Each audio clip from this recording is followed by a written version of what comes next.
Hey friends, welcome back to Jay in Tech, and today we are going to do something a little bit different. You see this car over here?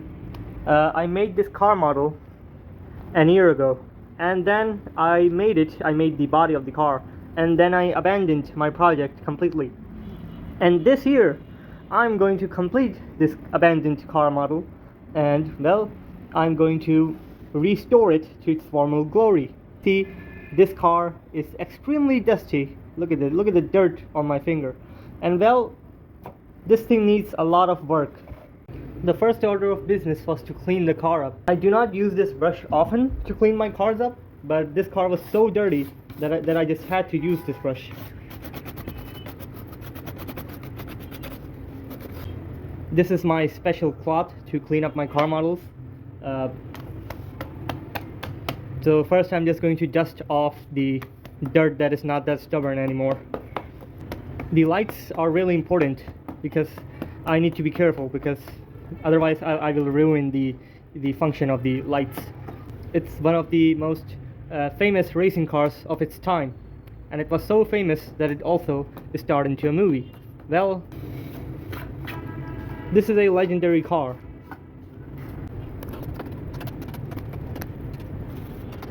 This is a model of a Plymouth superbird, and it's a legendary sports car of its time.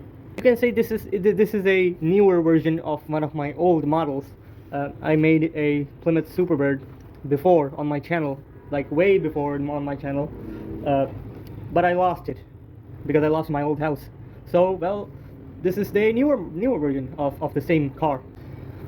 So I cleaned up the car. There's no dirt on this thing now. The car is clean, but as you can see, the paint itself is not that good. It has chipped away. So now I'm gonna paint this thing. However, before we start painting this thing, we need to take a look at something really important, and that is, look at these ridges onto the body of the car, the ridges of the cardboard. And well, first, before I paint this thing, I need to cover up the ridges. Okay, so we have the plaster here. Let me show you this with a little bit more detail. This is a powder, and well, when you add water to it, it becomes a really thick liquid. It becomes just like your normal cement. I use this to smoothen out my car models. I don't worry about the plaster getting anywhere else on the car because, well, I'm just going to paint over it.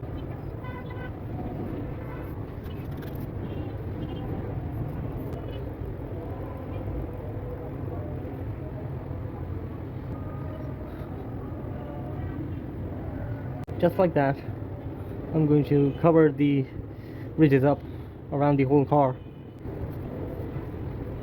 Well, the process of smoothing out the ridges is complete. I have closed all the ridges across the car, as you can see. So now I'm gonna paint this thing.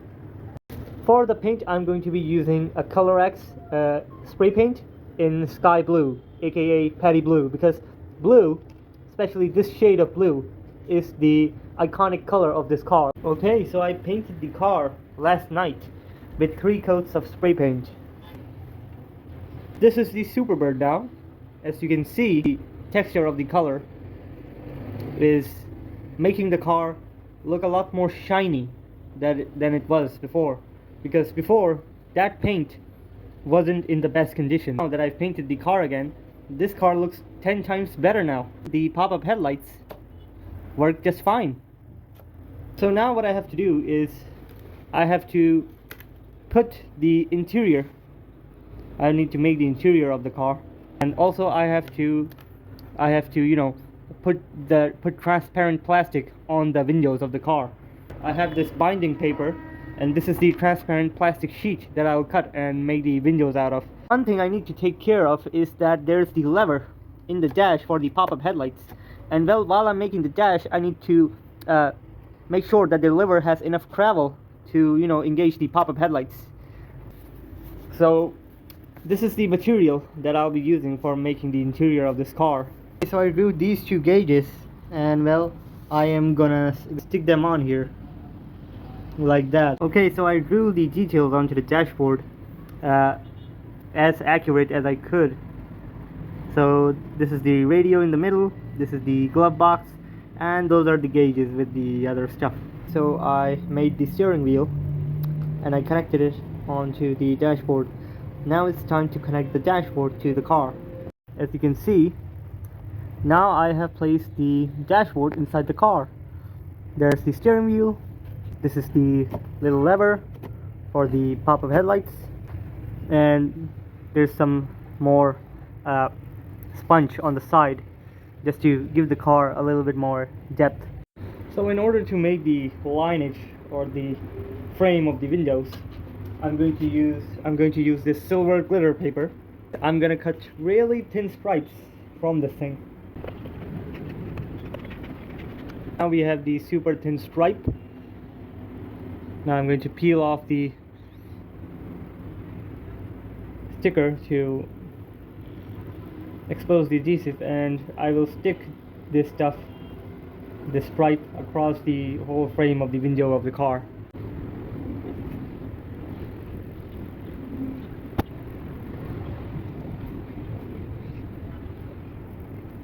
And as for the handle, I'm going to cut the strip that was left over, and I'm just going to place it right here on the door. There we go. So now our car also has a door handle. You can look at this side. However, it doesn't have a seat. This is the seat I made. If you don't know what these are the seat belts, just pieces of rubber that I thought to cut and paste onto the seat. And now it's time for me to place the seat into the car. There we go. The car has a seat now. I'm not gonna decorate its interior that much. It must have an interior. It doesn't need to be like extremely luxury or anything like that, because well, this is a sports car from the 70s. It was meant to be a sports car, and so its interior was pretty bare bone. Time to put this clear sheet into these windows. So I'm going to cut it out and I'm going to put it inside the windows.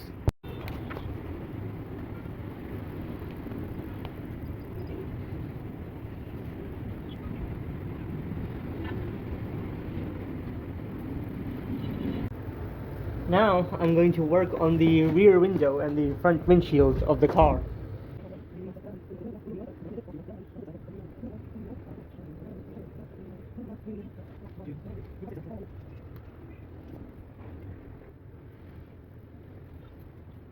Now it's time to put the transparent plastic, aka the glass, for the rear window. It has the trapezoid shape now.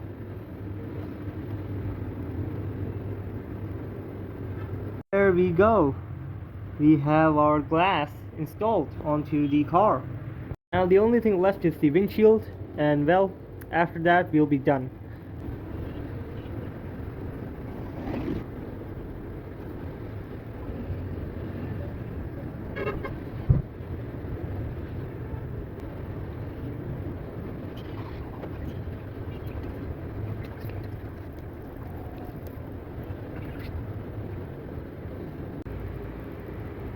We have all the windows installed in the car. Now this is the complete shell of the car. The only thing left are the wheels. And here they are, the wheels along with the suspension.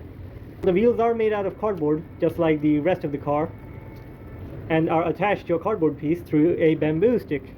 And there are two toothpicks keeping the wheels aligned. So we're gonna flip the car over.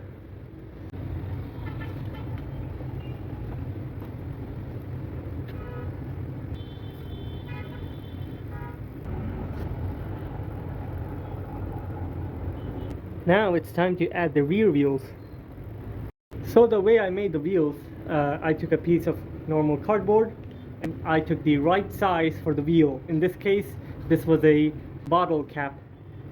We are going to make the outline. Once we have the outline for the circles, we are going to simply cut them. And what we're going to do is we're going to stick all these pieces together to form a single tire. After, when we have two wheels like these, what I'm going to do is I'm going to take a piece of cardboard and to pass a stick through one of its ridges. I'm going to push the stick into the center of one of the wheels, and once I've done that, I will take out that wheel and I'll put it there, and I'll take this wheel and I'll place the rod in the middle of the wheel.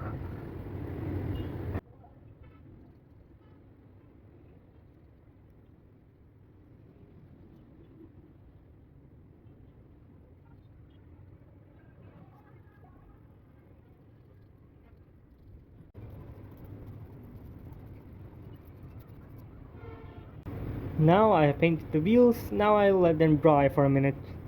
Now the only thing I need to do for the wheels is to make the rim section, and I'll do that with the silver marker.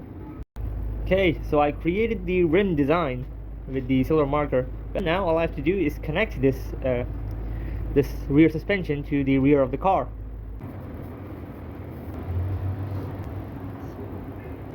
So the car itself is complete. However, the name of this car is a Plymouth Superbird, and a bird can't fly without its wings, now can it? There we go.